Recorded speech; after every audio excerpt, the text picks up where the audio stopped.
وتوبوا إلى الله جميعا أيها المؤمنون لعلكم تفلحون. Do you know, out of the 40 ayat that I studied, you know how many of these ayat all 4 translators got it right?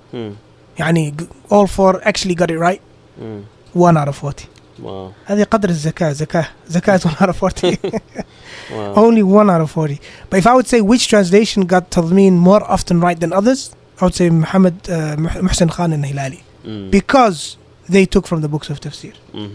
Like they returned back to books of tafsir. So International as well. They mentioned intro. They also returned back to books of tafsir as well. But not as much as the other two.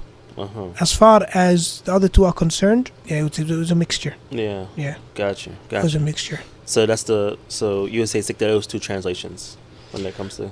Generally, Muhsin Khan is one of the best translations. No yeah, doubt. of course. Saheeh International, people, they give it a lot of critique, but I think it's a really good translation in terms of getting the meaning across. Does it have places that need to be fixed? Or nothing is perfect. What's the critique that people push back on it? Is it Aqidah issues or? I haven't read the whole Saheeh International. Yeah, but just based off what you've studied. I think some issues like I wouldn't say Aqidah, but maybe some. I haven't read it. I wouldn't be able wording. to say. Okay. But I've seen people like. I think someone came out with some kind of, I don't know, critique or. There's nothing wrong with correcting mistakes, by the way. Of course.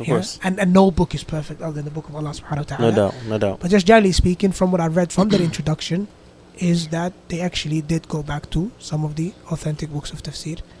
And by the way, do you know who wrote Saheeh International? Huh? No. 3 Muslim converts, sisters. Allahu Akbar. 3 female converts, yani 3 Muslim sisters. Wrote Saheeh International. Which background? Do you know? They're from America. Oh, okay. Converts. Or reverts, sorry. Allahu Akbar. Ajib, huh?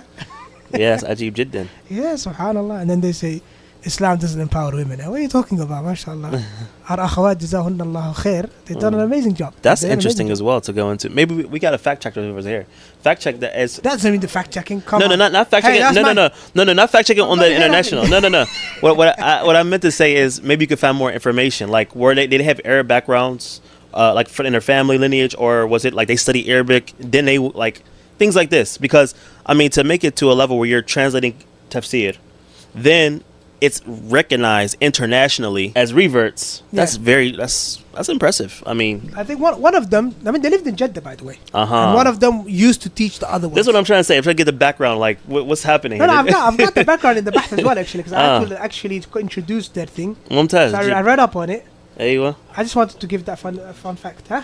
I got the Wikipedia page, huh? So one born in California, one born in Orlando, and former Catholic. Wow, interesting. And then eventually moving inside of it. All 3 or just that one? Oh, okay. I've got okay. all of that here. Okay. Yeah. طيب. Yeah, give it to us, أخي. We don't want the مختصر, أخي. But it's in Arabic, though. طيب. محمد أملي أسامي كنية محمد التي نشأت في أسرة ملحدة. محمد, that's her kunya. Yeah. Asami. التي نشأت في أسرة ملحدة بكاليفورنيا. She grew up in an atheist family in California. عجيب. وأمة الله بنتلي التي كانت كاثوليكية. ثم أسلمت عام 1986. She was Catholic and she became Muslim in 1986. وماري كندي التي كانت مسيحية. She was a Christian من Orlando. Yeah, that's what he was right. Yeah. Jameel. Allahu Akbar. Pretty amazing. Very interesting faida. Yeah. So no Islamic background at all. Yeah, my point to this what I wanted, the takeaway here is for our sisters, for all our brothers, of course, but especially for the sisters, which is you should also, and nothing should stop you from having your isham and your contributions in the spreading of the da'wah, spreading of the khair and benefiting your communities. Just because your sisters doesn't mean that, you know, this wrong impression that some people have is like, oh, the sisters are at home and the guys are the ones in da'wah. La, alhamdulillah. It doesn't necessarily mean you have to be on a camera and on TV and you have to be in front of everybody's faces. La.